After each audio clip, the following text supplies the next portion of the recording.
देशवासियों, गणतंत्र दिवस के इस पावन अवसर पर आप सभी को हार्दिक बधाई एवं शुभकामनाएं। आज हम सभी गर्व के साथ भारत के 77वें गणतंत्र दिवस का उत्सव मना रहे हैं। यह दिन हमें हमारे संविधान की महान परंपरा, उसके मूल तत्व और उसके आदर्शों में अटूट आस्था व्यक्त करने का अवसर है।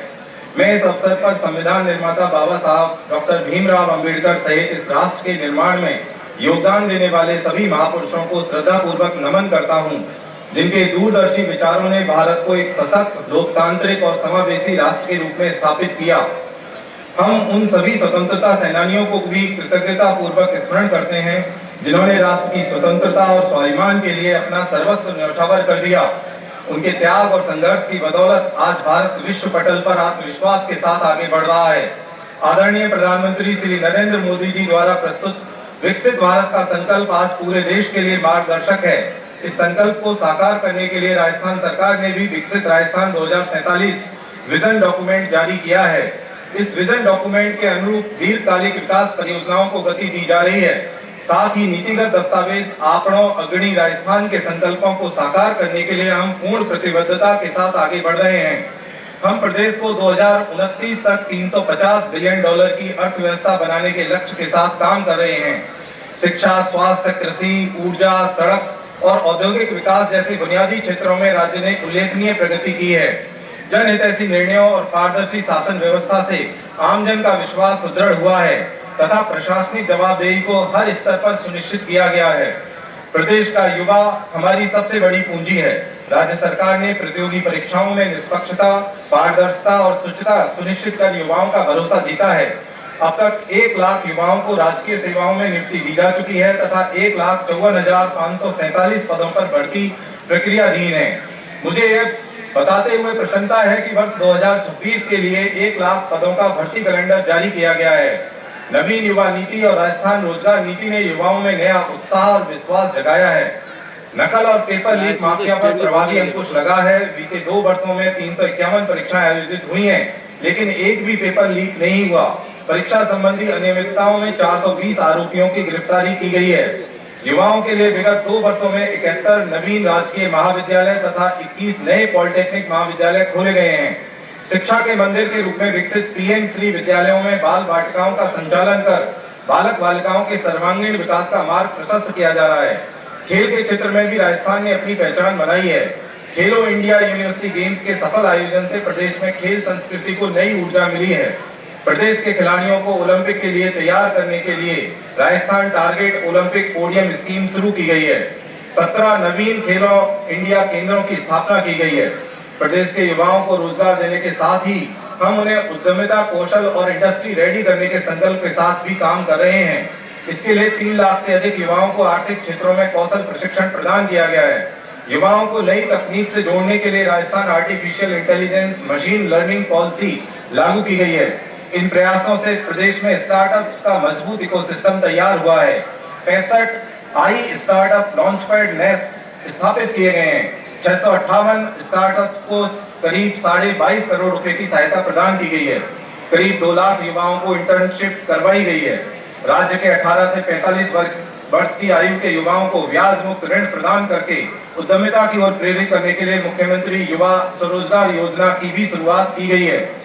अनुसूचित जाति एवं जनजाति समुदाय में उद्यमशीलता को बढ़ावा देने के लिए डॉक्टर भीमराव अंबेडकर दलित आदिवासी उद्यम प्रोत्साहन योजना के तहत 655 करोड़ रुपए के ऋण वितरित किए गए हैं।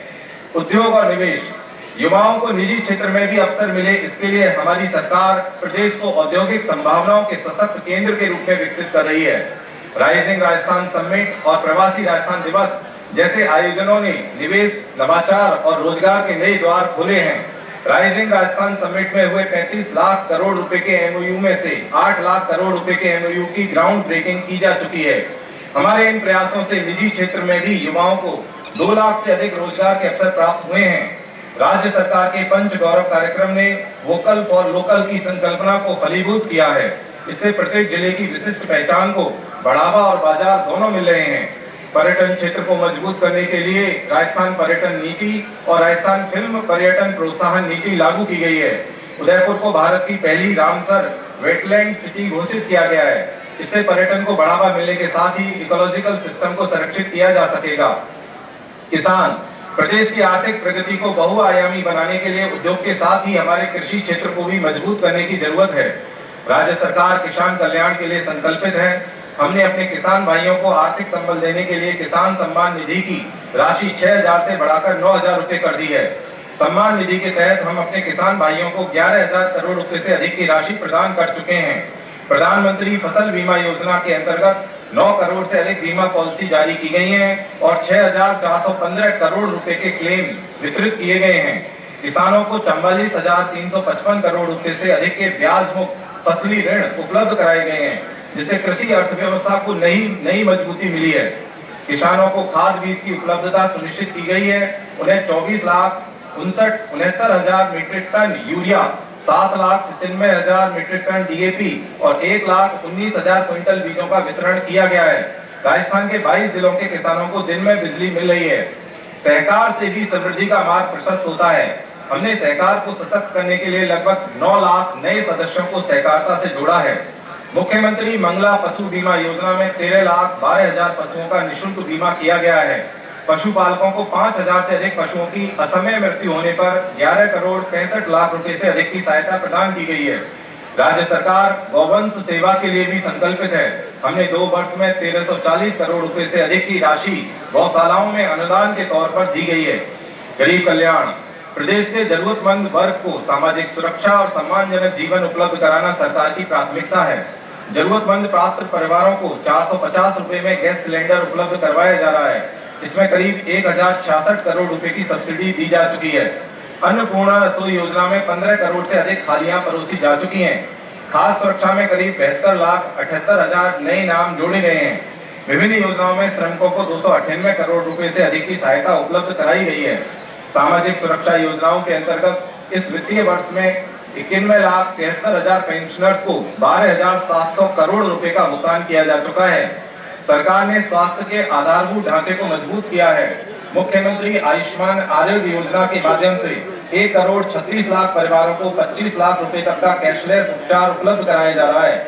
2 वर्षों में लगभग 37 लाख रोगियों को 7,300 करोड़ रुपए से अधिक का कैशलेस उपचार मिला है। जनजातीय समुदाय के सामाजिक, आर्थिक और शैक्षिक विकास को सुनिश्चित करने के लिए कई योजनाएं और कार्यक्रम चलाए जा रहे हैं। मुझे खुशी है कि धरती आबा जन भागीदारी अभियान में सर्वश्रेष्ठ प्रदर्शन पर भारत सरकार ने राजस्थान को सम्मानित किया है। प्रदेश के 8 जिलों में 530 वन धन विकास केंद्रों का गठन कर 1,53,000 महिला सदस्यों को आजीविका गतिविधियों से जोड़ा गया है। जनजातीय क्षेत्र में शिक्षा को प्रोत्साहित करने के लिए 215 नए माँ बाड़ी केंद्र खोले गए हैं। भारत सरकार की वीबी रामजी योजना देश की ग्रामीण आबादी को सशक्त बनाएगी। इससे वर्ष में 125 दिन का रोजगार, स्थायी परिसंपत्तियों का निर्माण एवं पारदर्शिता सुनिश्चित होगी। प्रधानमंत्री आवास योजना ग्रामीण के अंतर्गत प्रदेश में 1,08,000 से अधिक परिवारों को पक्के घर उपलब्ध कराए गए हैं। राजकीय विद्यालयों के 66 लाख से अधिक विद्यार्थियों को गणवेश एवं स्कूल बैग के लिए 478 करोड़ रुपए से अधिक की राशि दी गई है। महिला हमारी सरकार ने महिलाओं को नई योजनाओं और नवाचारों के माध्यम से सशक्त बनाने का काम किया है। प्रधानमंत्री मातृ वंदना योजना में 10,26,000 से अधिक माताओं को 536 करोड़ रुपए की सहायता दी गई है। माताओं के पोषण में सुधार होगा तो हमारे नौनिहाल भी स्वस्थ होंगे।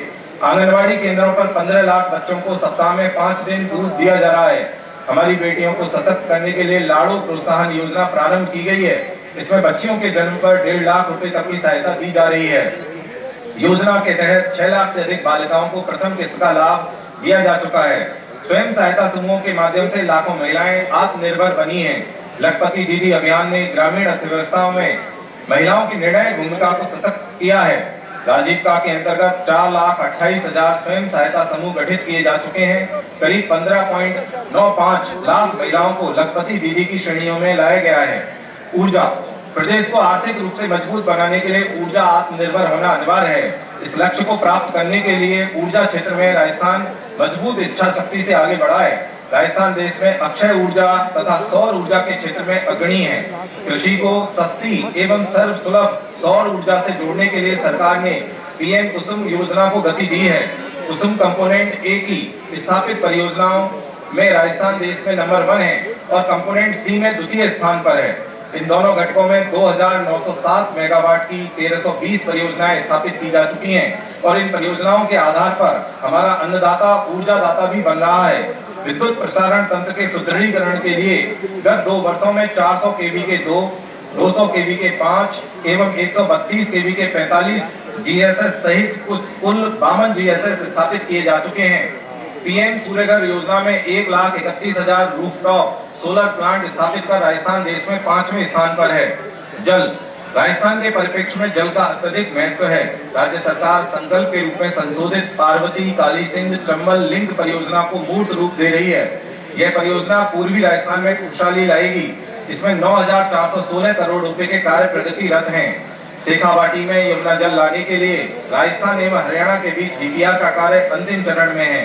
राज्य सरकार जल समझौते की शीघ्र क्रियान्विति के लिए आगे बढ़ी है। गत 2 वर्षों में जल जीवन मिशन में लगभग 14 लाख ग्रामीण परिवारों को नल से जल उपलब्ध कराया गया है। अमृत 2.0 के अतिरिक्त शहरी क्षेत्रों में पेयजल के लिए 1,424 करोड़ रुपए स्वीकृत किए गए हैं। सड़क एवं परिवहन, सड़क, पुल, फ्लाईओवर और मेट्रो जैसी आधारभूत ढांचा परियोजनाओं से राज्य में कनेक्टिविटी और आर्थिक गतिविधियों को नई गति मिली है। राज्य में 42,000 किलोमीटर लंबी सड़कों का विकास किया गया है।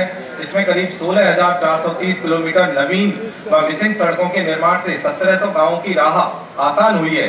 सड़क तंत्र विकसित करने के लिए 35 आरओबी, आरयूबी और उच्च स्तरीय पुलों का निर्माण कराया गया है और 65 फ्लाईओवर, आरयूबी, आरओबी एवं पुलों के निर्माण प्रगतिरत हैं। नगरीय क्षेत्रों में आधारभूत सुविधाओं पर 3,153 करोड़ रुपए व्यय किए जा चुके हैं। सार्वजनिक परिवहन व्यवस्था को सुदृढ़ किया जा रहा है। जयपुर में अजमेर रोड को आगरा रोड से जोड़ने के लिए मेट्रो रेल का कार्य प्रगतिरत है। राज्य सरकार 15 वर्ष से अधिक पुराने अपंजीकृत वाहनों के उपयोग को समाप्त करने के लिए राजस्थान व्हीकल स्क्रैपिंग नीति लाई है। कैब एवं डिलीवरी सेवाएं प्रदान करने वाले वाहन चालकों तथा यात्रियों की सुरक्षा के लिए राजस्थान मोटर वाहन एग्रीगेटर स्कीम लागू की गई है। रोडवेज ने 798 नई सुपर एक्सप्रेस ब्लू लाइन तथा 12 नई सुपर लग्जरी बसों का संचालन शुरू किया है। इससे सफर आसान और सुविधाजनक हुआ है। सुशासन, राजस्व रिकॉर्ड का डिजिटलीकरण, संपर्क पोर्टल से त्वरित शिकायत निस्तारण और कानून व्यवस्था की मजबूती, ये सभी सुशासन की प्रतिबद्धता को दर्शाते हैं। सुशासन और सुगम कार्यप्रणाली को सुनिश्चित करने के लिए कुल 425 तहसीलों में से 422 तहसीलों का राजस्व रिकॉर्ड ऑनलाइन किया जा चुका है। बीते 1 वर्ष में 1,678 नए राजस्व गांवों का सृजन किया गया है। सरकार नृत्य सजित 8 जिलों में प्रशासनिक इकाइयों का विस्तार कर रही है, जिससे लोगों के काम सुगमता से हों और उन्हें जिले के अनुरूप सुविधाएं मिल सकें। इस प्रक्रिया में 8 नई जिला परिषद, 94 नई पंचायत समितियां और 3,467 नई ग्राम पंचायतें बनाई गई हैं। संपर्क पोर्टल से आमजन की समस्याओं का समयबद्ध निराकरण किया जा रहा है। प्राप्त शिकायतों में से लगभग 96% के औसत निस्तारण की अवधि मात्र 14 दिन की है। प्रदेश में कानून व्यवस्था को सुदृढ़ किया गया है। अपराधियों में कानून का भय कायम हुआ है। प्रदेश में 2023 के मुकाबले अपराधों में 15% की कमी आई है। महिला अत्याचार में 10% की कमी आई है। अनुसूचित जाति एवं जनजाति पर अत्याचार में 28% की कमी आई है। आज का यह राष्ट्रीय पर्व हमारे सैनिकों को स्मरण करने का अवसर भी है, जो देश की सीमाओं की रक्षा कर देश सेवा कर रहे हैं। सरकार शहीदों के परिजनों और सेवानिवृत्त सैनिकों को सभी आवश्यक सुविधाएं प्रदान करने के लिए संकल्पित है। यह प्रदेश के लिए गर्व का विषय है कि पहली बार सैन्य छावनी के बाहर जयपुर में भारतीय सेना ने सेना दिवस परेड के रूप में अपने शौर्य का प्रदर्शन किया, जहां 12 लाख से अधिक लोग वीर सैनिकों के जोश, जज्बे और अदम्य साहस के साक्षी बने। प्रिय प्रदेशवासियों, आज गणतंत्र दिवस के अवसर पर मैं मंगल कामना करता हूं कि बसंत ऋतु का यह पावन समय आपके जीवन में सुख, समृद्धि और नई ऊर्जा लेकर आए। आइए इस गणतंत्र दिवस पर हम सभी संकल्प लें कि संविधान के मूल्यों का पालन करते हुए विकसित भारत, विकसित राजस्थान के निर्माण में अपनी सक्रिय भागीदारी निभाएंगे। एक बार फिर आप सभी को गणतंत्र दिवस की हार्दिक शुभकामनाएं। जय हिंद।